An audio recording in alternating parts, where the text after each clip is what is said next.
Hello दोस्तों, स्वागत है आपका स्टडी नाउ 6 चैनल पे। आशा है आप सभी ठीक होंगे। तो हिंदी टीजीटी पीजीटी के लिए जो प्रैक्टिस सेट का क्लास चल रहा था उसे कंटिन्यू करेंगे। अगला प्रश्न देखिएगा, उस दिन जहाँ तक करवाए थे उसके आगे प्रत्येक का संधि विच्छेद क्या होगा। तो प्रत्येक का संधि विच्छेद होगा यहाँ पे प्रति जोड़ एक। ठीक है, प्रति जोड़ एक। अगला प्रश्न है, पाप और पुण्य के चित्रंजन नैतिक प्रश्न को किस उपन्यास में प्रस्तुत किया गया है। तो पाप और पुण्य के चित्रंजन नैतिक प्रश्न को भगवती चरण वर्मा द्वारा लिखित चित्रलेखा उपन्यास में प्रस्तुत किया गया है। ठीक है, भगवती चरण वर्मा द्वारा लिखित चित्रलेखा उपन्यास में प्रस्तुत किया गया है। इसके अलावा सामर्थ्य और सीमा, भूले बिसरे चित्र, आखिरी दाव, ये सभी भी भगवती चरण वर्मा की ही रचना है। ठीक है, आगे देखते हैं। सूरदास किस उपन्यास का चर्चित पात्र है। तो सूरदास प्रेमचंद द्वारा लिखित उपन्यास रंगभूमि का पात्र है। ठीक है, प्रेमचंद द्वारा लिखित रंगभूमि का पात्र है सूरदास। अगला प्रश्न है, अरुण यह मधुमेह देश हमारा, यह किसने कहा। अरुण यह मधुमेह देश हमारा चंद्रगुप्त नाटक, जो कि जयशंकर प्रसाद द्वारा लिखित है, उसकी नायिका। ठीक है, चंद्रगुप्त नाटक की नायिका कार्नेलिया के द्वारा यह कथन कहा गया है और चंद्रगुप्त नाटक जयशंकर प्रसाद की नाटक है। अगला देखते हैं, निम्न में से किस कवि को अपभ्रंश का वाल्मीकि कहा जाता है। तो इनमें से अपभ्रंश का वाल्मीकि स्वयंभू को कहा जाता है। अपभ्रंश का वाल्मीकि किसे कहा जाता है, तो स्वयंभू को कहा जाता है। स्वयंभू की कुछ रचनाएं होगी पौमचर्यु, रिट्ठनेमिचर्यु, स्वयंभू छंद। ठीक है, ये प्रमुख रचनाएं हैं स्वयंभू की। अगला प्रश्न है, निम्न में से कौन सा उपन्यास एवं उपन्यासकार युग्म सही नहीं है। महाभोज मनु भंडारी की उपन्यास है, सही है। आवा चित्रा मुदगल की उपन्यास है, सही है। तत्सम राजी सेठ की उपन्यास है, यह भी सही है। परंतु मुझे सूरज चाहिए, यह सुरेंद्र वर्मा की उपन्यास नहीं है। इस प्रकार यहाँ पे जो सही उत्तर हो जाएगा वह ऑप्शन डी हो जाएगा। अगला प्रश्न देखते हैं, खेट कौतुकम किसकी रचना है। रहीम रसखान, कवि गंग या फिर दादू दयाल। तो खेट कौतुकम रहीम दास की रचना है। खेट कौतुकम रहीम दास की रचना है। इसके अलावा रहीम की कुछ प्रमुख रचनाएं हैं और भी है, जैसे कि मदनाष्टक, बरवे नाई का भेद इत्यादि, ये सभी रहीम दास की ही रचनाएं हैं। आगे देखते हैं, बिहारी हिंदी की बोली का नाम क्या है। इनमें से बिहारी हिंदी की बोली कौन सी है, तो मगही बिहारी हिंदी में आती है। अगला प्रश्न है, समरस थे जड़ या चेतन, सुंदर साकार बना था, चेतनता एक विलसती आनंद अखंड घना था। समरस थे जड़ या चेतन, सुंदर साकार बना था, चेतनता एक विलसती आनंद अखंड घना था। इन पंक्तियों में कौन सा रस है, श्रृंगार रस, करुण रस या फिर शांत रस या भयानक रस। तो इन पंक्तियों में शांत रस है। ठीक है, इन पंक्तियों में कौन सा रस है, तो शांत रस है। शांत रस का स्थायी भाव निर्वेद या फिर वैराग्य होता है। शांत रस का स्थायी भाव निर्वेद या वैराग्य होता है। अगला प्रश्न है,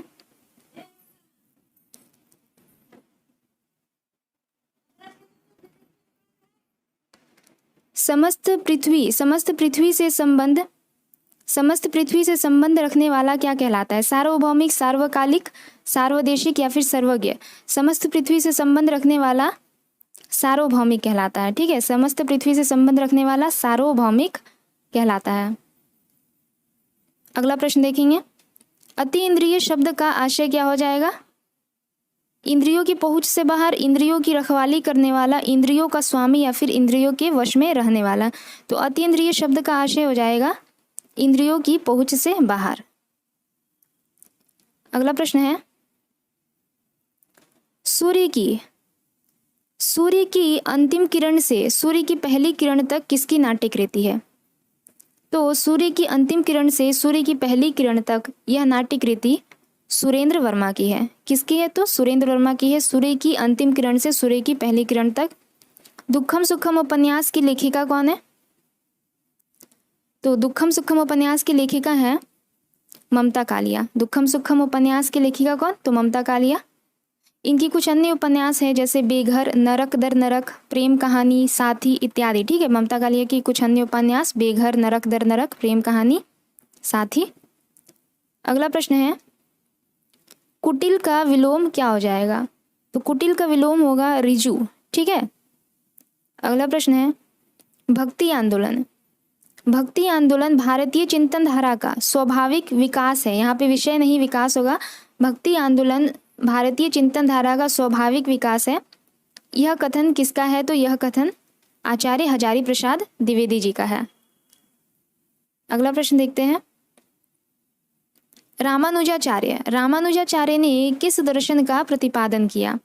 रामानुजाचार्य ने किस दर्शन का प्रतिपादन किया? तो विशिष्टता द्वैतवाद। रामानुजाचार्य ने विशिष्टता द्वैतवाद का प्रतिपादन किया। विशिष्टता द्वैतवाद से संबंधित थे रामानुजाचार्य। जिसने मृत्यु को जीत लिया हो क्या कहलाता है? मृत्युजय। ठीक है। अगला प्रश्न है प्रबंध चिंतामणि के रचयिता कौन है? प्रबंध चिंतामणि के रचयिता हो जाएंगे मेरुतुंग। प्रबंध चिंतामणि के रचयिता मेरुतुंग। अगला प्रश्न देखते हैं स्वप्न का विलोम हो जाएगा जागरण। स्वप्न का विलोम जागरण। अगला प्रश्न है ओछे की प्रीत बालू की भीत का भाव क्या है? ओछे की प्रीत बालू की भीति का भाव। बालू की दीवार कमजोर होती है। ओछे लोग बालू की दीवार बनाकर रहते हैं। बालू की दीवार की भांति ओछे लोगों का प्रेम भी क्या होता है? अस्थायी होता है। बालू ओछा पदार्थ है। तो इसका जो सही उत्तर हो जाएगा ओछे की प्रीत बालू की भीति का भाव है। बालू की दीवार की भांति ओछे लोगों का प्रेम भी अस्थायी होता है। ठीक है। अगला प्रश्न है नटों के जीवन संघर्ष का उल्लेख किस उपन्यास में नहीं है?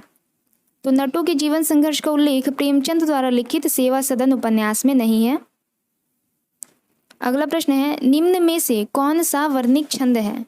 इनमें से कौन सा वर्णिक छंद है? दोहा, चौपाई, सवैया या फिर रोला? तो इनमें जो वर्णिक छंद है वह है सवैया वर्णिक छंद है। अधिकार खोकर बैठना यह महादुष्कर्म है। इस पंक्ति के रचयिता कौन है? अधिकार खोकर बैठना यह महादुष्कर्म है। इस पंक्ति के रचयिता है मैथिली शरण गुप्त। अधिकार खोकर बैठना यह महादुष्कर्म है। मैथिली शरण गुप्त की यह पंक्ति है। अगला प्रश्न देखते हैं वागर्थ पत्रिका कहाँ से प्रकाशित होती है? वागर्थ पत्रिका कोलकाता से प्रकाशित होती है। हम विषपाई जन्म के इस काव्य कृति के रचनाकार कौन है? हम विषपाई जन्म के इस काव्य कृति के रचनाकार कौन है? तो बालकृष्ण शर्मा नवीन। हम विषपाई जन्म के इस काव्य कृति के रचनाकार है बालकृष्ण शर्मा नवीन। विज्ञान गीता की रचना किसने की?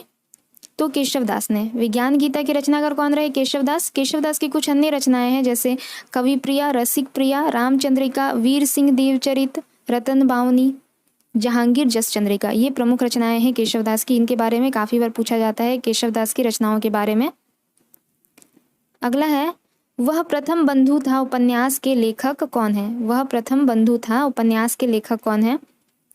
तो इसका जो सही उत्तर है वह प्रथम बंधु था उपन्यास नरेश मेहता द्वारा रचित है। वह प्रथम बंधु उपन्यास नरेश मेहता की है। अगला प्रश्न है निम्न में से कौन सी रचना एवं उसके रचनाकार का युग्म सही नहीं है? कविता कौमुदी राम नरेश त्रिपाठी की रचना है, यह सही है। कविता कौमुदी राम नरेश त्रिपाठी की रचना है, सही। हिम किरीटिनी माखनलाल चतुर्वेदी की रचना है, यह भी सही है। हल्दी घाटी श्याम नारायण पांडे की रचना है, यह भी सही है। परंतु रसवंती सियाराम शरण गुप्त की रचना नहीं है। ठीक है, रसवंती सियाराम शरण गुप्त की रचना नहीं है।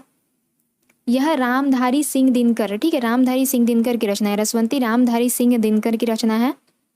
अगला प्रश्न देखते हैं निम्न में से प्रत्यय रहित शब्द कौन सा है? दर्शनीय, दुर्गुण, भिक्षुक या फिर कर्तव्य। तो प्रत्यय रहित जो शब्द है वह है दुर्गुण। दुर्गुण एक प्रत्यय रहित शब्द है।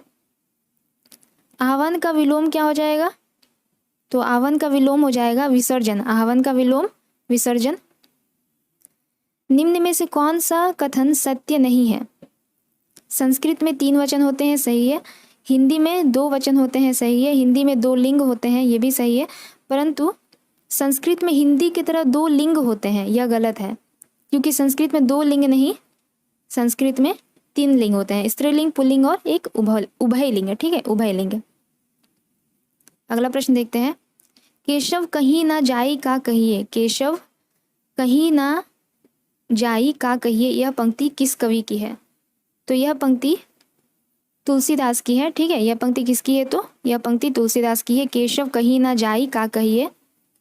प्रत्यय रहित शब्द इनमें से कौन सा है? मर्मज्ञ, वैज्ञानिक, कृपालु या फिर अनुवाद।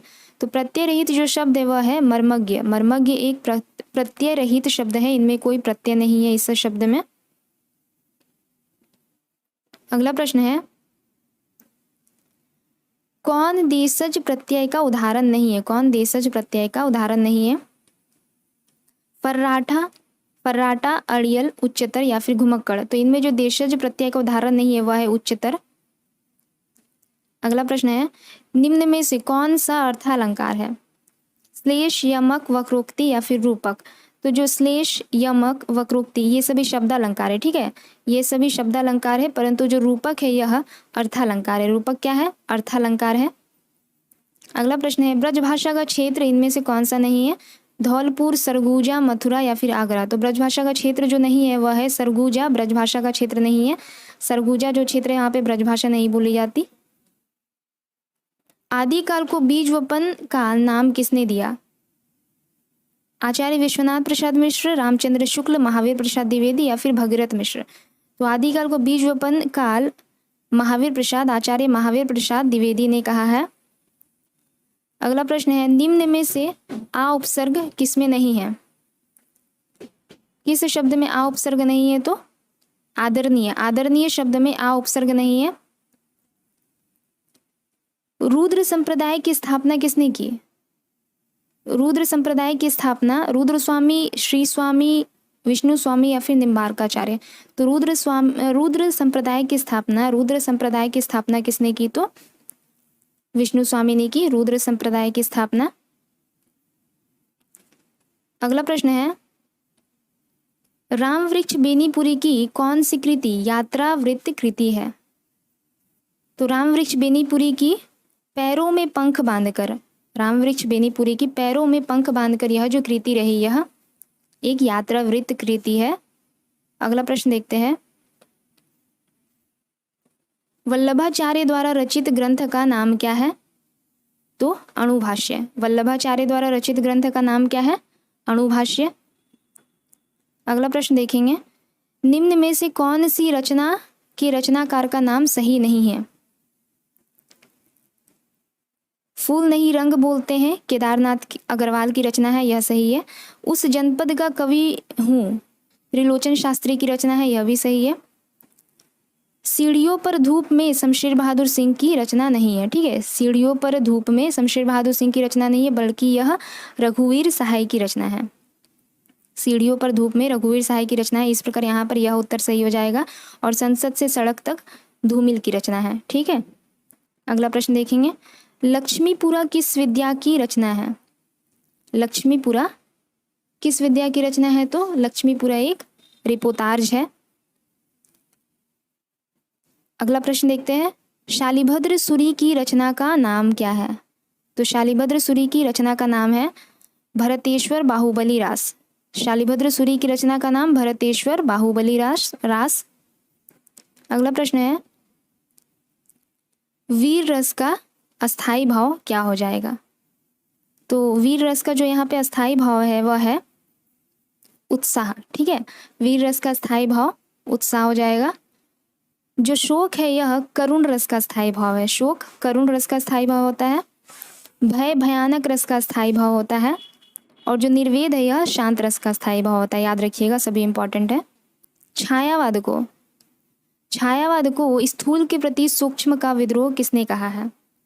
तो छायावाद को स्थूल के प्रति सूक्ष्म का विद्रोह डॉक्टर नगेंद्र ने कहा है। अगला प्रश्न है, निम्न में से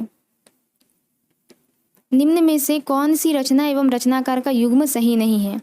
काव्य निर्णय भिखारी दास की रचना है, यह सही है। रस रहस्य कुलपति मिश्र की रचना है, यह भी सही है। रस विलास चिंतामणि की रचना है, सही है।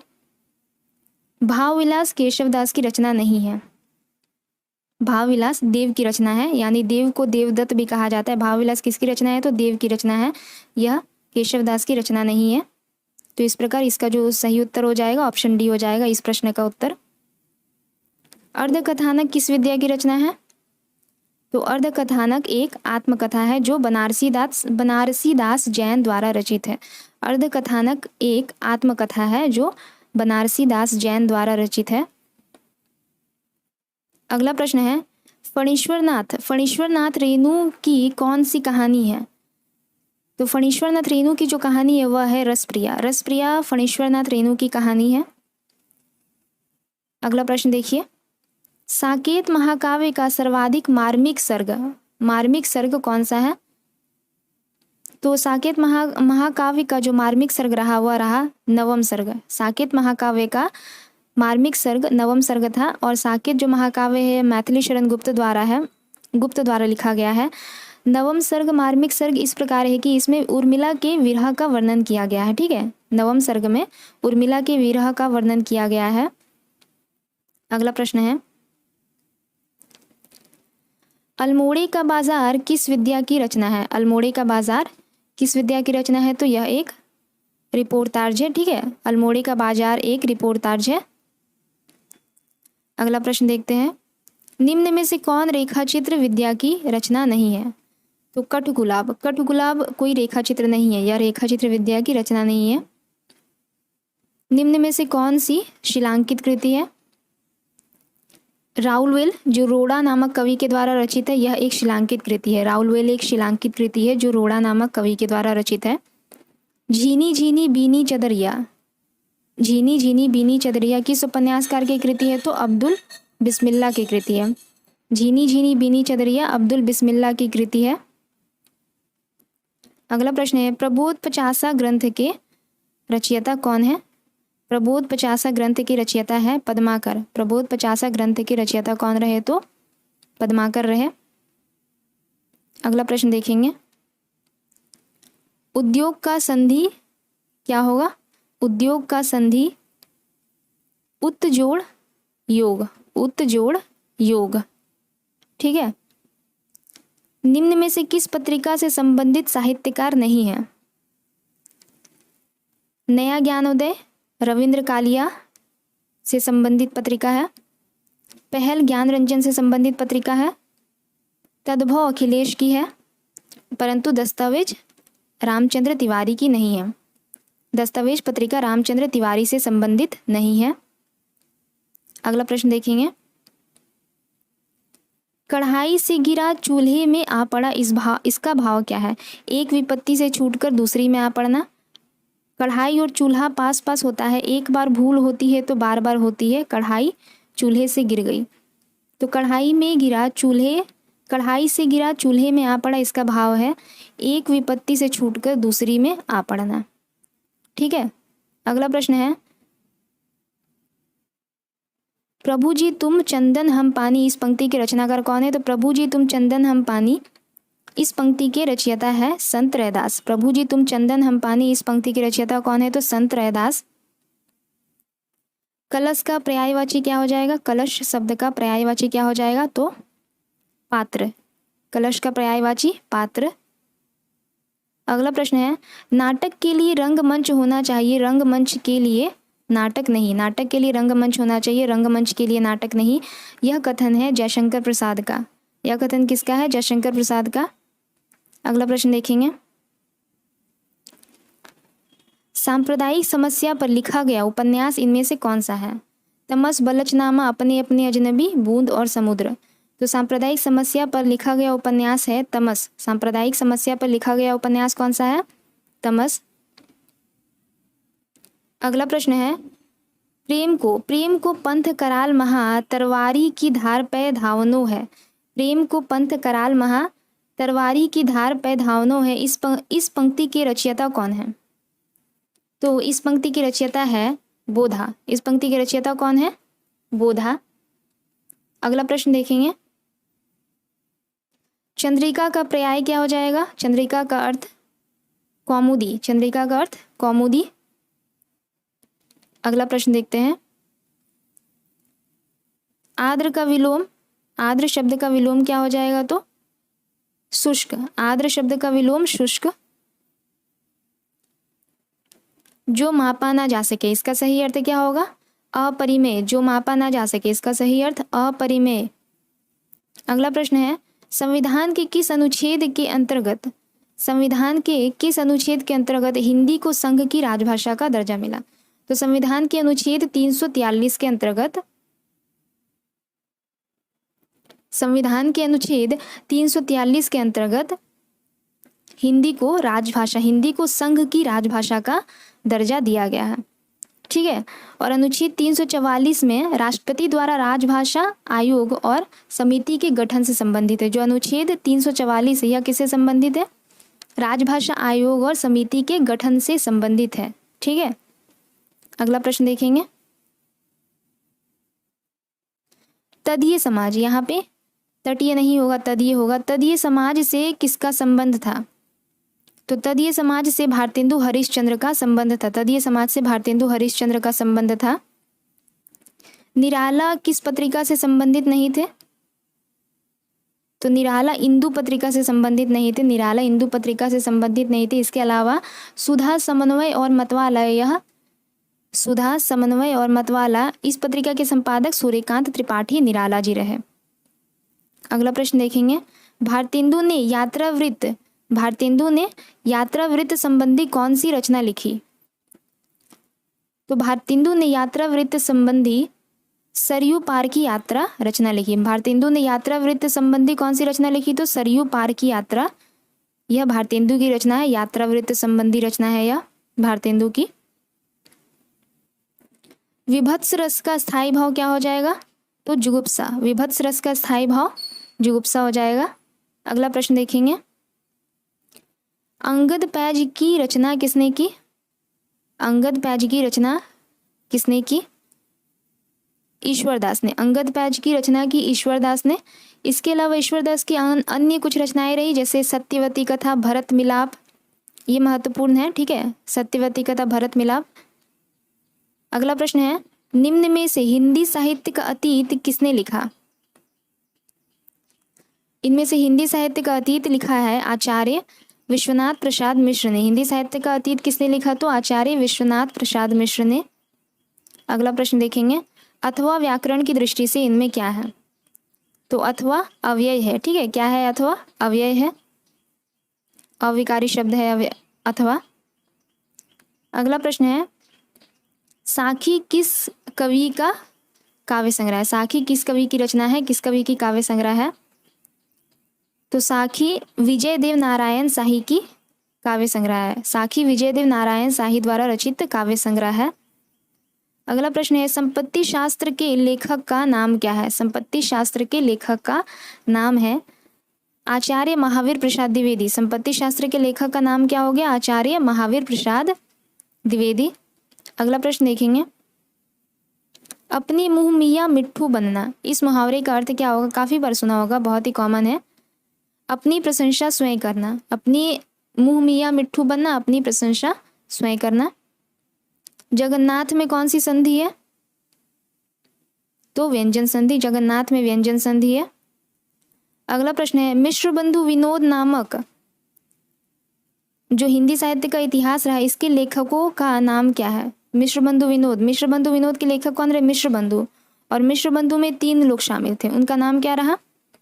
तो गणेश बिहारी मिश्र, श्याम बिहारी मिश्र, सुखदेव बिहारी मिश्र। याद रखिएगा, ये बहुत इंपॉर्टेंट है। गणेश बिहारी मिश्र, श्याम बिहारी मिश्र और सुखदेव बिहारी मिश्र। अगला प्रश्न है, हिंदी से ही ब्रज भाषा की प्रवृत्ति के साथ खड़ी बोली की प्रवृत्ति को लिए आई थी। हिंदी अपने जन्म से ही ब्रज भाषा की प्रवृत्ति के साथ खड़ी बोली की प्रवृत्ति को लिए आई थी।